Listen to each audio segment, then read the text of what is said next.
नागपूरमधून आपण पाहतोय भाजपचे उमेदवार आणि केंद्रीय मंत्री नितीन गडकरी आपला उमेदवारी अर्ज दाखल करण्यासाठी आता रवाना झालेले आहेत। तत्पूर्वी कुटुंबियांकडून नितीन गडकरी यांचं औक्षण करण्यात आलं। आपण पाहतोय की देवेंद्र फडणवीस त्याचबरोबर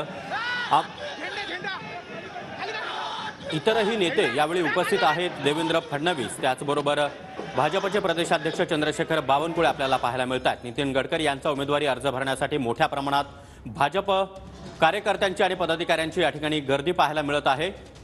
नितीन गडकरी आज आपला उमेदवारी अर्ज दाखल करणार आहेत। नागपुरातून नितीन गडकरी यांच्या विरोधामध्ये काँग्रेसचे विकास ठाकरे हे मैदानामध्ये उतरलेले आहेत। विकास ठाकरे यांनी कालच आपला उमेदवारी अर्ज दाखल केला आहे आणि या संदर्भात अधिक माहिती देण्यासाठी आमचे प्रतिनिधी गजानन उमाटे सध्या आपल्या सोबत आहेत। गजानन, नितीन गडकरी आपला उमेदवारी अर्ज दाखल करण्यासाठी निघालेले आहेत। जोरदार शक्ती प्रदर्शन आता भाजपकडून केलं जात आहे। नक्कीच केंद्रीय मंत्री नितीन गडकरी यांचा उमेदवारी अर्ज भरण्यासाठी आपण बघू शकतो या ठिकाणी ही रॅली निघालेली आहे।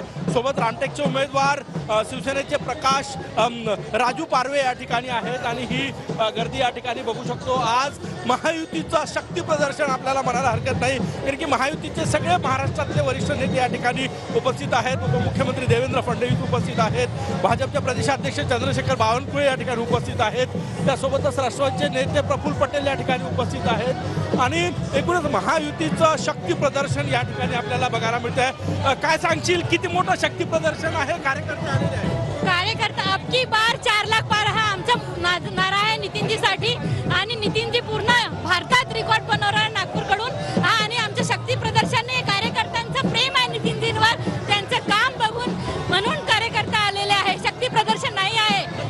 बघू शकतो अबकी बार 400 पारचा नारा घेऊन हे सगळे कार्यकर्ते या ठिकाणी सहभागी झालेले आहेत।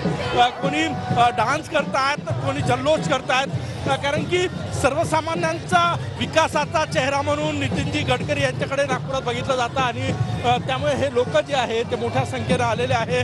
थोड्याच वेळात महायुतीचे उमेदवार नितीन गडकरी आणि राजू पारवे हे उमेदवारी अर्ज दाखल करणार आणि छोटेखानी सभा आहे।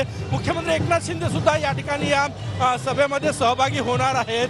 आपण हे दृश्य या ठिकाणी बघू शकतो। संविधान चौकातून भारतरत्न डॉक्टर बाबासाहेब आंबेडकर यांना अभिवादन करून माल्यार्पण करून ही रॅली जी आहे ती उमेदवारी अर्ज भरण्याची रॅली निघालेली आहे आणि जो प्रचार रथ तयार करण्यात आला त्या प्रचार रथावर या ठिकाणी महायुतीचे सगळे वरिष्ठ नेते या ठिकाणी उपस्थित आहेत आणि हे दृश्य आपण या ठिकाणचे बघू शकतो। हे बघा, ही रॅली संविधान चौकातून निघालेली आहे आणि थोड्याच वेळात ही रॅली जी आहे ती या ठिकाणी आकाशवाणी चौकात पोहोचणार आणि त्याच ठिकाणी बघा हे कराटे चे विद्यार्थी या ठिकाणी आलेले आहेत।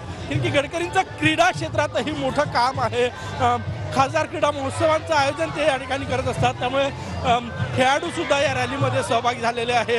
अपंग, कारण की जवळपास 10,000 पेक्षा जास्त अपंगांना नितीन गडकरी यांच्यातर्फे साहित्य वाटप करण्यात आलं, त्यामुळे अपंग सुद्धा या रॅलीमध्ये सहभागी झालेले आहे।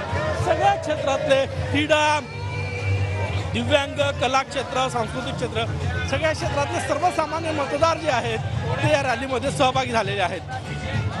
नक्कीच गजानन, तुम्ही आपल्यासोबत राहात तर ही दृश्य आपण पाहतो आहोत। नितीन गडकरी आपला उमेदवारी अर्ज दाखल करण्यासाठी आता निघालेले आहेत। संविधान चौकातून या रॅलीला सुरुवात झाली आहे। उपमुख्यमंत्री देवेंद्र फडणवीस, भाजप प्रदेशाध्यक्ष चंद्रशेखर बावनकुळे, त्याचबरोबर राष्ट्रवादी काँग्रेस अजित पवार गटाचे नेते प्रफुल्ल पटेल आणि रामटेकचे उमेदवार राजू पारवे हे देखील आता नितीन गडकरी यांच्यासोबत आपल्याला पाहायला मिळत आहेत। जोरदार शक्ती प्रदर्शन महायुतीकडून या ठिकाणी केलं जात आहे।